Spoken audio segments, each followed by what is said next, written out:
let's look at the special contraction which is ain't, and this is the only contracted form in the English language which has 5 distinctive meanings.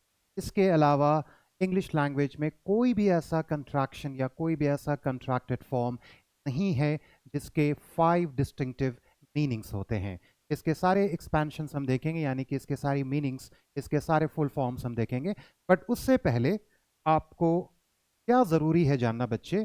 First इसकी pronunciation और then हम इसके context को समझेंगे, क्योंकि बहुत लोग इसकी प्रोनाउंसिएशन ये कर देते हैं. This is also a contraction, but this is the contracted form of are not. के अलावा aren't का कोई भी full form नहीं होता है. So aren't is the contracted form of are not.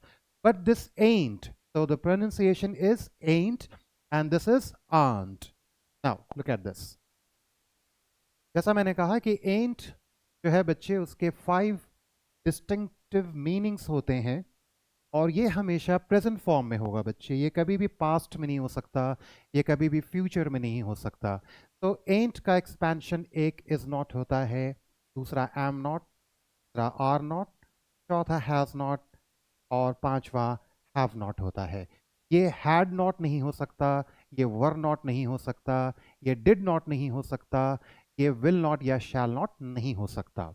But इसके कॉन्टेक्स्ट को, क्योंकि ये बहुत यूनिवर्सल होता है, बहुत फ्लेक्सिबल होता है, मैं इसे बहुत ज़्यादा यूज़ करता हूँ. बट मैं अपने इनफॉर्मल इंग्लिश में, यानी कि मैं अपने कॉन्वर्सेशनल और कैजुअल इंग्लिश में इसे यूज़ करता हूँ. बट मैं इसे बहुत वाइजली यूज़ करता हूँ, तो मैं आपको भी एडवाइस करूँगा कि आप इसे वाइजली यूज़ करें. Okay, now look at this.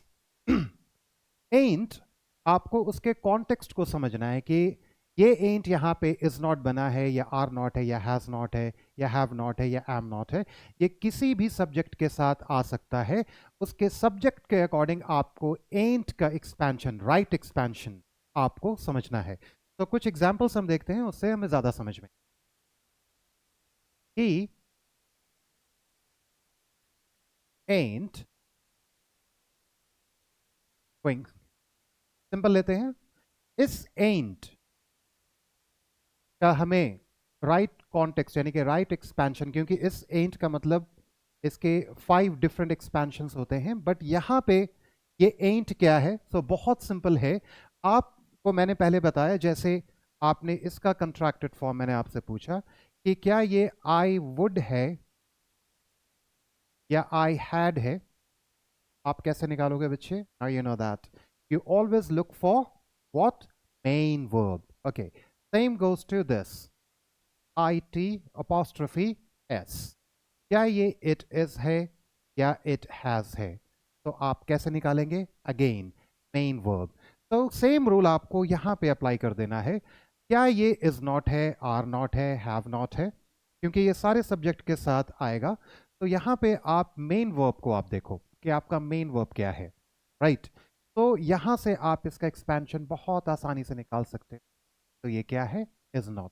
मैं सब्जेक्ट में कोई चेंजेस नहीं करता हूं और मैं इसके मेन वर्ब में चेंज करता हूं, फिर आपको समझ में आएगा. He ain't gone. Now gone जो है वो पास्ट पार्टिसिपल है, और आपको पता है कि ain't का दूसरा एक्सपेंशन फॉर्म क्या होता है? hasn't. तो या तो hasn't आप बोलोगे या तो has not, दोनों सही है.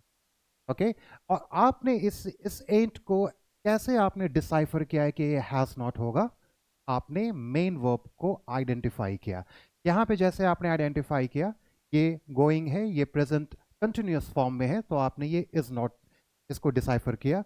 यहाँ पे हैज नॉट है, यहाँ पे गॉन है, तो आपने इसे हैज नॉट आपने इसे डिसाइफर किया. नाउ अब मैं सब्जेक्ट चेंज कर देता हूँ. वी एंट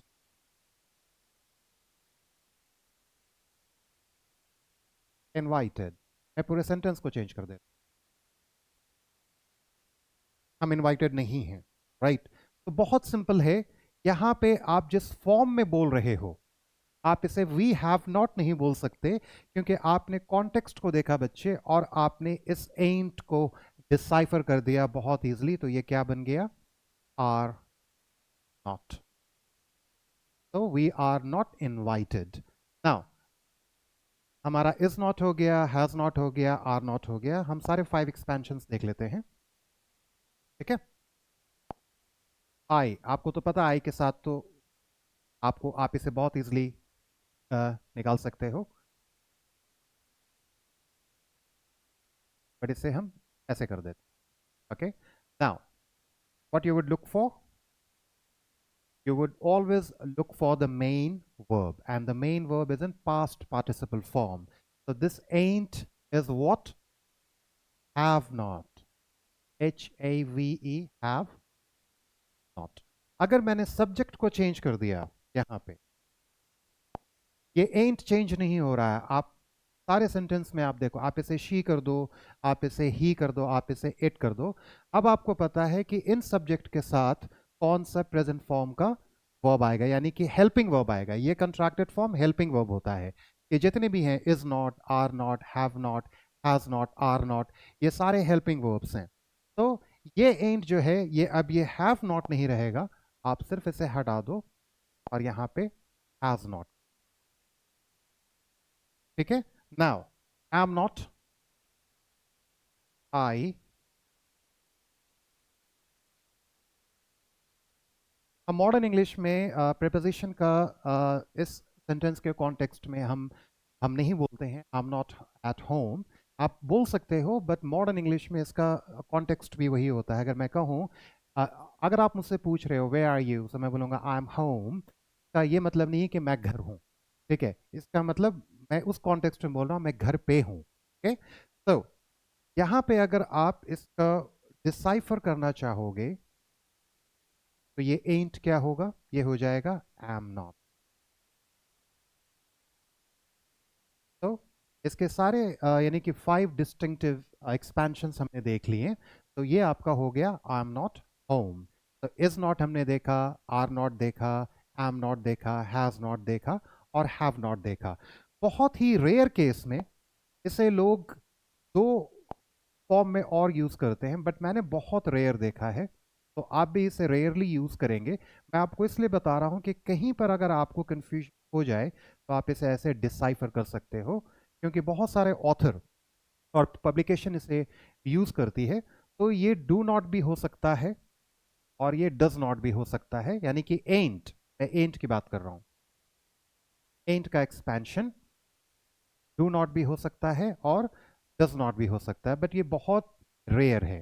तो ये जानना आपके लिए बहुत ज़रूरी था, क्योंकि एंट इज़ वेरी इंपॉर्टेंट। और इसे हम कहाँ यूज़ करते हैं? इसे हम यूज़ करते हैं इनफॉर्मल इंग्लिश में। एंड नाउ यू नो कि इनफॉर्मल इंग्लिश क्या होता है। आप अपने कॉन्वर्सेशनल इंग्लिश में इसे यूज़ करते हो। आप इसे कभी भी फॉर्मल इंग्लिश में आप इसे यूज़ नहीं करेंगे। ओके, अगर आपको कोई कंफ्यूजन है, if you still have any doubts, if you want further clarification, तो आप कमेंट में आप अपने क्वेश्चंस को मेंशन कर सकते हो। I will answer that. Thank you so much, and get this language right and everything will be all right, dear. Thank you. Have a good time.